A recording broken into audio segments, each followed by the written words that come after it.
Welcome along to Aston Villa from the stands. This video is all about Unai Emery's huge dilemma because Unai now has been presented with a big choice, big options and big decisions to make for the second half of Aston Villa's season as he tries to compete in the Champions League, FA Cup and Premier League and propel Aston Villa to the places, the heights, the dreams that him, the fans and the owners all have for this great football club. If you are new around here and like this type of content, then make sure to hit that subscribe button. And of course, smash the like if you're around as a regular and get that notification bell turned on. And in the comments, let me know your thoughts on my question to this. Unai Emery's huge dilemma. Who fits his best starting 11?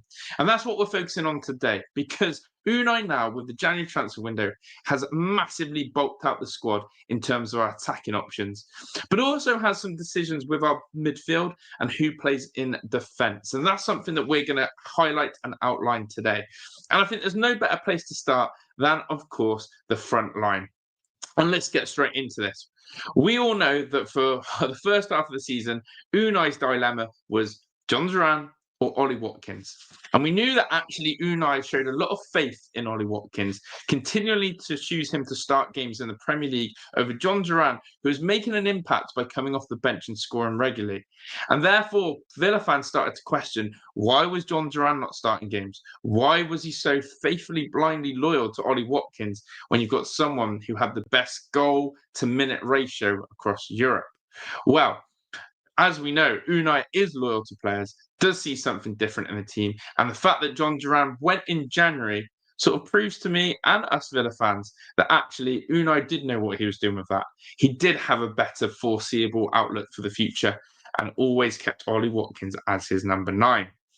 Now, Villa did not go and sign an out-and-out number 9 to replace John Duran, but instead look to improve their squad with depth from the left-hand side and through the middle of the pitch in those attacking areas. But it's not to say that with Ollie Watkins, who was out injured for the last game that we had, he used Donyell Marlin up there. And that was something a little bit different, something that, again, adds to the Villa versatility in that front line. That actually someone like Donyell Marlin could be an option as a number 9. But we all know that when a fully fit Aston Villa 11 is available, Ollie Watkins will lead that line.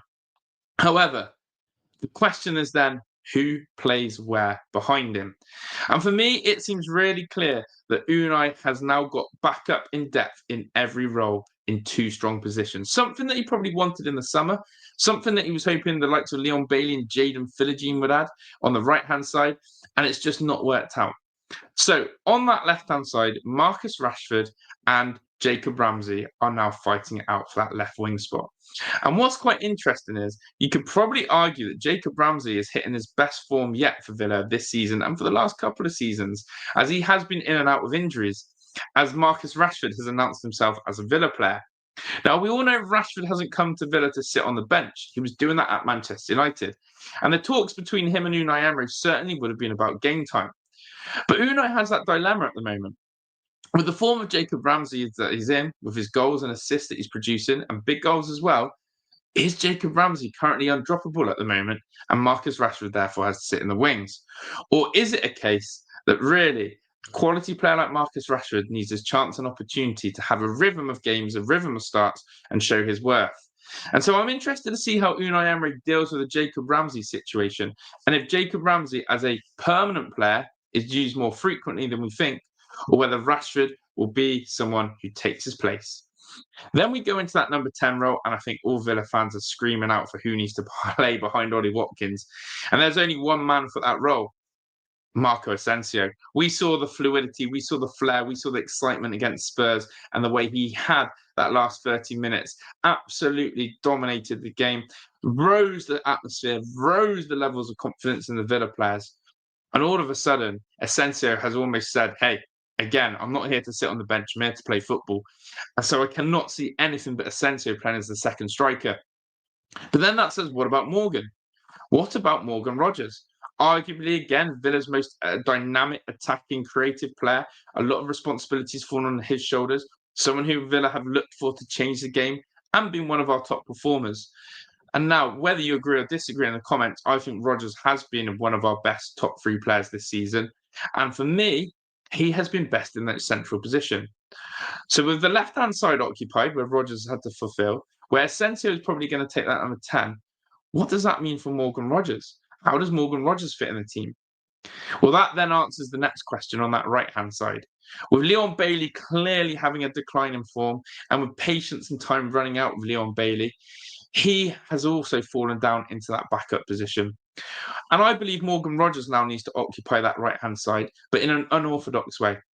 In a way in which we again saw against Spurs, where he plays more centrally, he inverts off that right-hand side and frees it up for Garcia on that right-hand side to overlap. For me, if you can get Asensio and Rodgers in the same team, Aston Villa's creativity levels, the chances they will create will accelerate. And so for me, Morgan Rogers has to go out on that wide right, which again leaves Leon Bailey and Donyell Malen as those spare parts. And all of a sudden, Villa have the likes of potentially Jacob Ramsey, Donyell Malen, and Leon Bailey as free attacking subs on the bench. What a dilemma and what a position for Unai Emery to be in, considering where we looked a couple of months ago with the likes of relying on Jaden Philogene as our only real winger and having to even use Ian Matson as a left winger in some situations to add depth on that side. So that, for me, the attacking line is a great dilemma for Unai. How will he manage the permanent sign of Donyell Malen? How will he manage Jacob Ramsey? We must remember that Rashford and Asensio are on loan. What we don't want to do is hamper the development of our own players if we're not going to sign these players permanently. The double pivot then becomes an interesting role because Kamara, again lauded by Villa fans and rightly so, has been incredible for Aston Villa since his return, playing in that double pivot and playing at centre-half as a makeshift one of recent games. But we all know that Tielemans and Kamara are our best two double pivot without a question of doubt. But what does that mean for captain John McGinn? How does John McGinn now force his way into this Aston Villa side? Well, we saw the real McGinn against Spurs. Someone who flourished in that double pivot, someone who was that enforcer, someone who showed a bit of class on the ball as well, and that captain's performance. John McGinn now is going to be giving Unai Emery a dilemma. Is there a place for his captain? And if so, is it in that double pivot? Because I've been saying this for a while, I do not want to see John McGinn playing wide right or wide left again in this Aston Villa team when we've got such attacking fluent players that have just gone over. So that means £50 million Onana. Maybe is he now our fourth choice player in that double pivot? A lot of money to spend on someone who's fourth choice in there. And that's not even to mention Ross Barkley and what if he causes Unai a dilemma. So there's problems and there's situations that are now what I would call a dilemma. How will he solve it? How will he work with it? Well, we all have faith in Unai. We all know that he will work his magic. But how does he keep these players hungry and ticking? And I think what a lot of people say is the cups. FA Cup, Champions League, Premier League. We're competing now on all three fronts. How do we use and rotate? And those players who are getting the opportunities and the rare starts and the rare game time must make them count. Like John Duran did or tried to do when he starts, like Ian Matson's been forced to do in the Champions League games when he's made way for Luca Dean in the Premier League. Those sort of moments are going to be where you have to grab it and make it count. Centre half for me, it is obvious that it's going to be Pau Torres on the left and Ezri Konsa on the right as going forward for the future. But it all depends on the fitness levels of our centre backs. And that is why, if the front line can take care of itself, then I'm not too worried defensively. But Unai has a dilemma, a huge dilemma, a good dilemma. And let's hope that we get the balance of the team right and that we do no longer need to play square pegs in round holes. I'd love to know your thoughts on your best Villa 11, whether you agree with my comments, and where do you see the futures of Onana, Leon Bailey, who seem to be predominantly dropping down the ranks now in the Villa pecking order. Appreciate it all. Thanks for watching. I'll see you on the next one. I'm out of here. Ta-da.